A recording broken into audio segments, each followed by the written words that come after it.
There are several factors making housing less affordable, but the biggest issue is supply. Simply put, Canada is facing a housing shortage. CMHC has highlighted the challenge the country is facing and the importance of filling the supply gaps to help us increase affordability.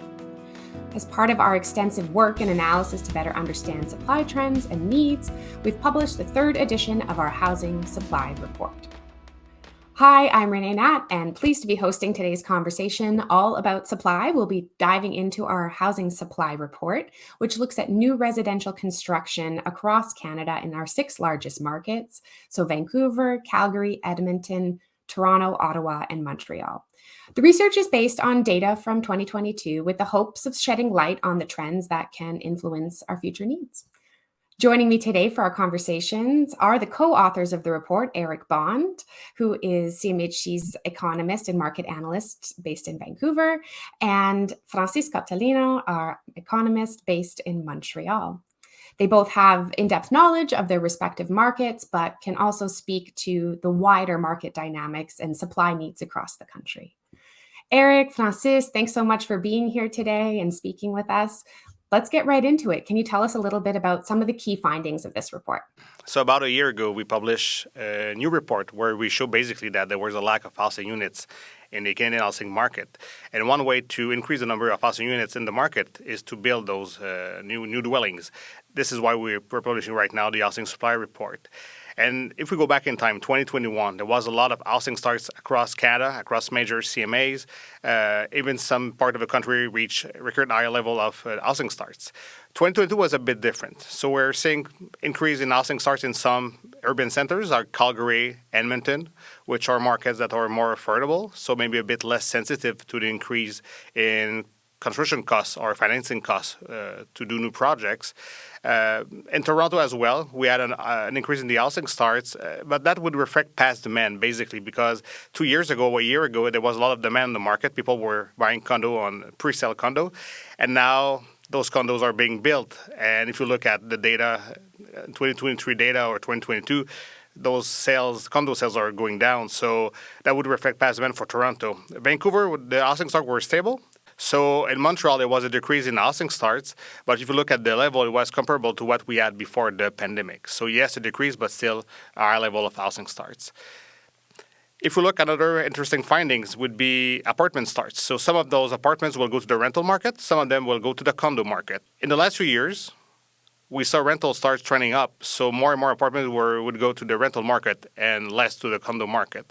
So that was the case for all CMAs, with the notable exception of Toronto, because in Toronto they're still doing a lot of condos. But if you look at the rental market, it's not only Montreal right now, it's even Edmonton. If you look at Edmonton in 2022, 85% of apartment starts were going to the rental market. In the last few years was much lower than that. Even in Vancouver, where we're doing a lot of condos in the past, now 50% of apartment starts are going to the rental market. So we can see more and more rental starts in the market and maybe less condo starts in the 2022 data.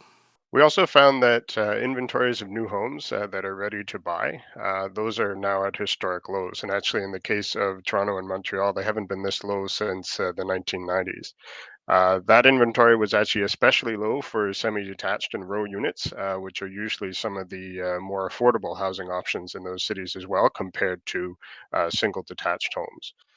Low inventories, they mean that households in our major cities may find it harder to access housing that meets their needs. Finally, we also present apartment starts visually using maps, and we find that many apartment starts are located near new transit investments, which is in line with many regional growth plans across the country. This type of visualization that we present in the report, helps us understand how our cities are growing spatially, since the location of new housing matters quite a bit. Yeah, that last concept of the location of new housing, that kind of jumped out for me in the report. And sort of this idea that we want to look at increasing both the quality and the quantity of the amenities around us. Do you think you could speak a little bit to why that's so important? Sure. As I was saying, where we build new homes matters, since we not only need to build them in regions where affordability challenges are greatest, but within each region, we need to ensure that residents of new housing have access to services and amenities, like healthcare, like public transit, in order to create, those complete communities with a high standard of living. So, in the housing supply report, we highlight some work that was recently completed at UBC, and it examined this very issue, namely, what is the quality of the location of new housing that's being created in Canada.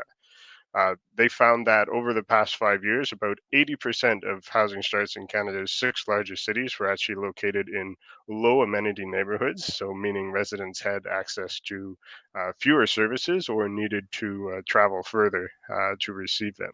In contrast, fewer than 10% of units were located in high amenity neighborhoods, but apartments tended to be more optimally located, while it was single detached housing that was actually located almost exclusively in low amenity neighborhoods.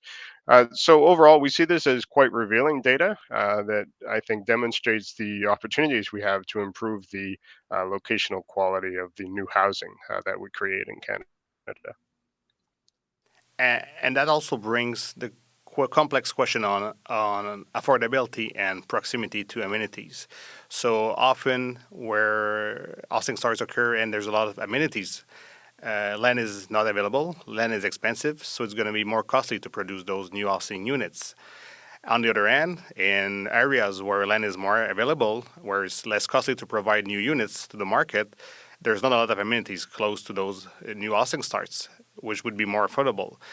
But at the same time, if you live in an area where there's a lot of amenities, maybe you don't need a car, maybe you don't need two cars, maybe you have access to public transportation, so you can maybe save money on that, and that could be more affordable. So for sure, more research are needed on that topic to better understand the trade-off between affordability and proximity to amenities.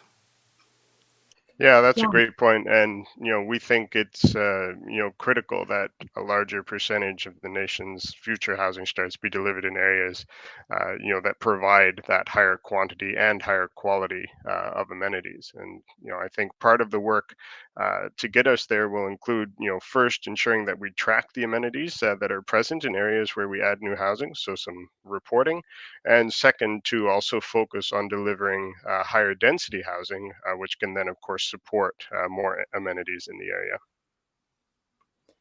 Yeah, that's really interesting, and you've sort of hit exactly on what I was picking up, which was that, we know that land can be difficult to find in high amenity areas. So can we talk a little bit about that densification element? What role does it have in helping us improve locational quality?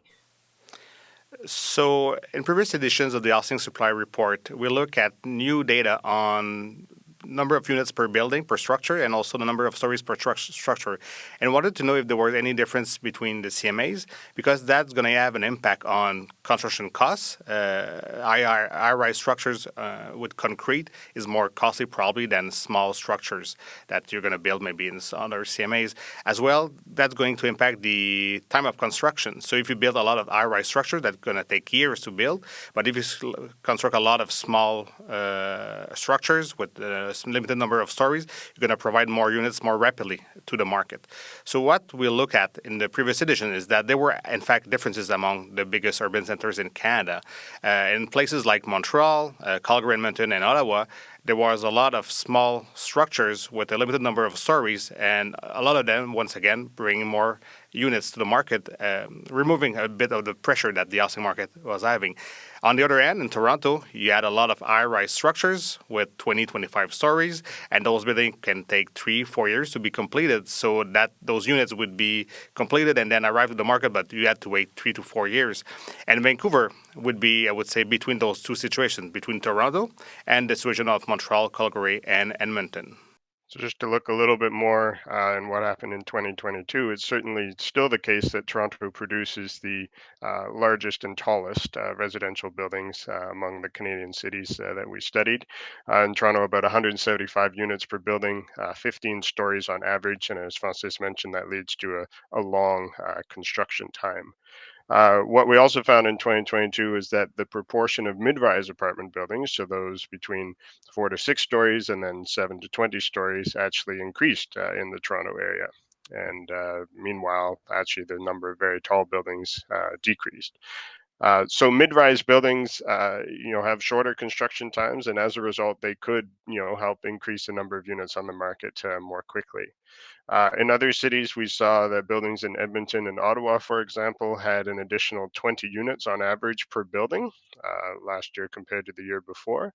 And those buildings still tended to be lower rise, but the additional density and the additional units could help bring more housing to market at a lower cost.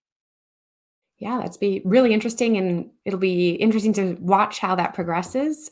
We know in 2022, again, that towards the end of the year, we saw a little bit of a slowdown in construction, in part due to increasing inflation and interest rates. And we just thought maybe we could ask you guys. I know we can't get too much into forecasting, but maybe just getting a sense of where things are at now in 2023. So we see the interest rate increases over the course of 2022 leading to lower housing starts this year. That was arguably the most significant economic story of last year, and it impacts new construction, both developers and home builders, throughout Canadian markets. What's interesting is that most projects that started in 2022, even those in the second half of the year, were likely financed while lower interest rates were still available earlier in the year. So that means that we haven't yet seen, the full impact of those interest rate increases on new home construction. And so as that plays out this year and into the following years, some projects may become unviable at current financing rates, or construction financing might be harder to obtain. And so we'll see housing starts slowing in many cities this year. And on that, in the next few weeks, we will be releasing our new housing market outlook for a lot of CMAs across Canada. So we're going to be able to see if there are any differences among the CMAs we're covering, as well to have more precise numbers on the housing start that we could have in 2023. So we're seeing housing start trending down in a lot of CMAs across Canada. Will that continue in 2023? How long will that continue? So a lot of answers to those questions in the upcoming edition of our new housing market outlook. And in terms of what's next for the housing supply report, we'll certainly continue to review trends, in new construction, both within and across markets in Canada when we publish the next edition this fall. In the medium term, I think what will be most exciting is actually integrating the targets for the amount of housing supply that's needed between now and 2030. So as we complete the next phase of our housing supply gaps research, we hope to present those gaps for each of our major cities, whereas so far we've done that work for Canada and for provinces. So in this way, we'll then be able to use the housing supply report to monitor our progress towards those targets for increasing housing supply.